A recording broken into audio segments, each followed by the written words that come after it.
Night for our community. Sue Weldon here. Today is Giving Tuesday, and we know that this day is so special and dear to people all across the world. It's a day where they choose a nonprofit, a charity of choice, and they exercise giving back because they know how much impact we can make in this space. So on today's Giving Tuesday, I am here today with Joe Fratnardo, and we are approaching this interview on the caregiver side. You know, there is so much support needed for that loved one going through a cancer diagnosis. But we also know that the caregivers have this different perspective as well. And they're in it with them day in and day out. So, Joe, thank you for having, this opportunity to sit down. And I just wanted to introduce you and maybe tell us a little bit about yourself and why you felt it was really important to hear your voice today. Oh, thanks, Sue. So my wife Lori had breast cancer 8 or 9 years ago, and 2 years ago it came back in her bones. So she's now got metastatic breast cancer in her bones. She's got it probably in 7 or 8 places, and her medical care is just ongoing. The good news is we navigate around it, but her full-time job right now is staying alive. Yeah. Yeah. And tell me a little bit about, I just know that you are there helping along the way, whether that can be, simple things as, just making sure that all the dinners are made and the food shopping, or just helping her even manage her passport. Just tell me a little bit about what that looks like for you as a caregiver. Sure. So first, I'm extremely lucky because I'm retired. I also have a lot of outside activities, but I have a tremendous amount of flexibility. So I don't miss any doctor's appointments. I don't miss any, Yeah. important medical items. So I do a little bit of everything. Lori had to have surgery 3 months ago. She didn't drive for 3 months. So I was her chauffeur everywhere she needed to be. And that included, 4 days a week being at PT and things like that. This last couple of weeks, the side effects on some of these drugs are brutal. 2 weeks ago, she lost her toenails. This week, her fingers are bleeding. She couldn't get her shoes on this morning. So I needed to help her put her shoes on before we went to the oncologist. Um, Yeah. and to your point, yes, it's cooking, it's cleaning. She's active, she does what she can, but there's a lot of support needed because the side effects of these drugs is just god awful. Yeah.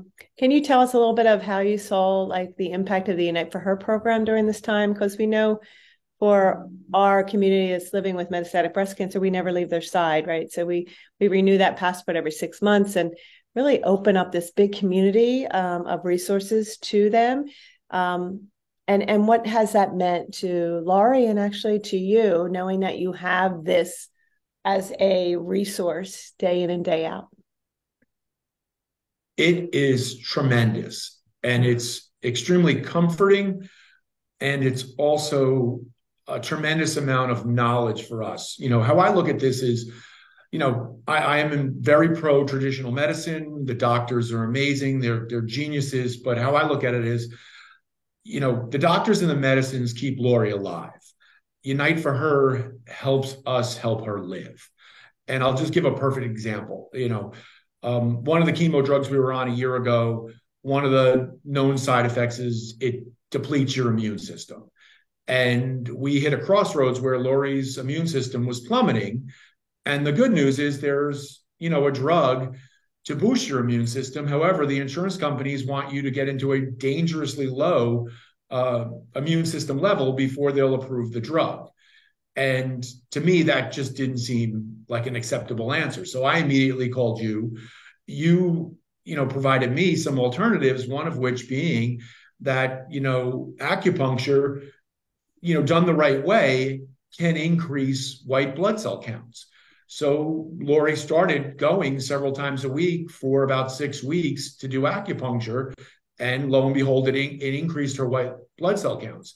And what I liked it for two reasons. One is we're on so many drugs to offset the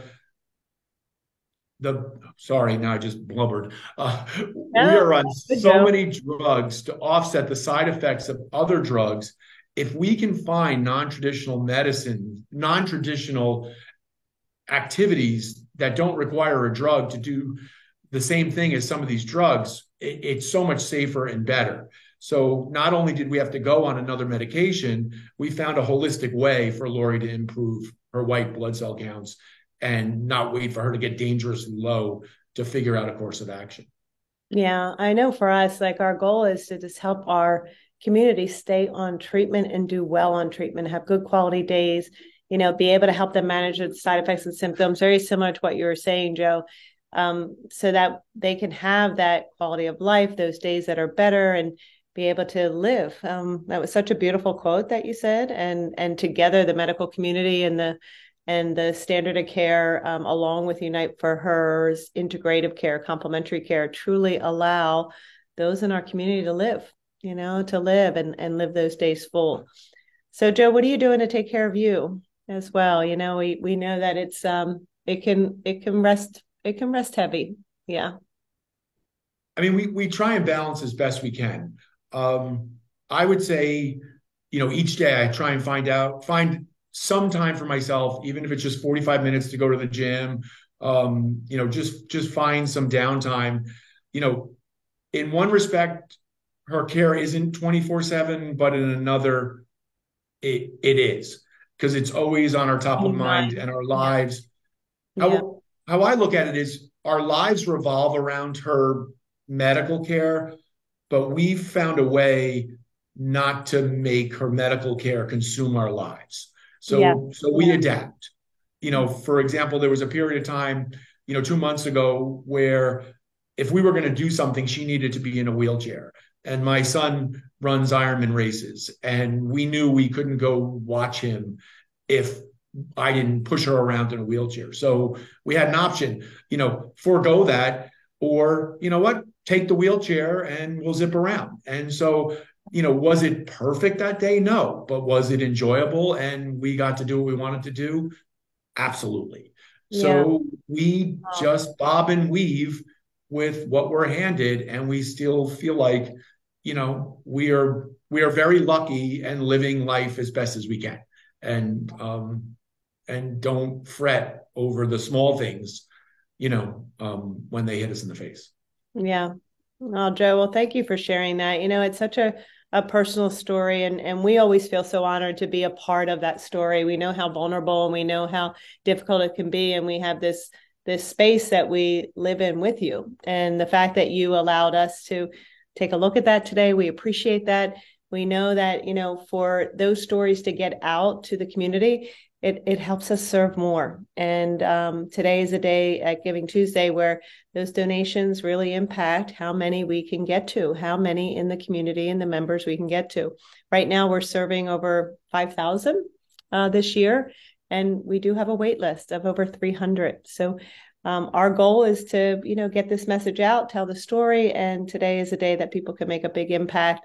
I thank you for that. I thank you for sharing this story, your story, Lori's story. We love you both. You're so dear to our hearts, and I'm so glad that Unite for Her is giving you some balance and allowing you to have everything that you talked about, where you're living your life and not allowing all of the medical treatments to control you. And it's just it's so important to have that mindset, and it can be really difficult to have that mindset at times. So we don't want to underestimate that. Yeah. Well, thanks. So, and I can't thank you and the whole Unite for Her community anymore. One of the things, as we were just talking, one of the other things that popped in my head is what really disturbs me during this whole process, and it's not, we're again very lucky, but the pushback on the insurance companies or the navigating the medical system and things like that. Everyone is trying to help, but it can wear you down, and you really have to be your own advocate. And sometimes you just don't know the things to ask or how to navigate. And that's again where I feel blessed that if I hit a wall, and I think I'm pretty good at navigating, but there are things that I don't know. And having an organization like Unite for Her to call and discuss alternatives, again, keeps us sleeping good at night because I think a lot of people that don't have these resources available to them, give up and don't get the medical treatment that they need and deserve just because it can be time consuming and daunting at times. Yeah. And Yeah. if you don't have that support system, you just throw your hands up. And so for that reason alone, there's just so many intangibles that this organization provides over and above the actual alternative therapies that I can't even put into words or quantify for donors or the women thinking that they should reach out to Unite for Her. And Lori and I get two totally different things out of Unite for Her. Yeah. Lori gets all that care and she gets the camaraderie of the other women and the peace of mind. And I get the knowledge and the know-how. And so it's also not one size fits all Yeah, for for sure. anybody. And that's what's so wonderful is there's so many different pieces of Unite for Her that fit so many different backgrounds and lifestyles and things of that nature. So just can't thank the organization enough and can't thank the donors enough because Unite for Her would not be here without the support of the community. Oh my And don't gosh. take that for granted 1 second. No, it's interesting how we've been able to, really pivot and grow in a time that was very difficult during the pandemic. And it was our community, our donors. It's because of them. They saw how we were able to innovate and change and move across the nation, now serving anywhere across the nation. And they jumped on with us, prioritizing those that are in greatest need and really helping us move that needle and serve as many newly diagnosed and those living with metastatic breast cancer and ovarian cancer as much as we can. So we thank you, Joe. Thanks for taking the time. Thank you for, giving us some really good perspective. And you have a great day and Unite for Our Community. We appreciate you. We thank you. And this is Joe's story. Thanks so much.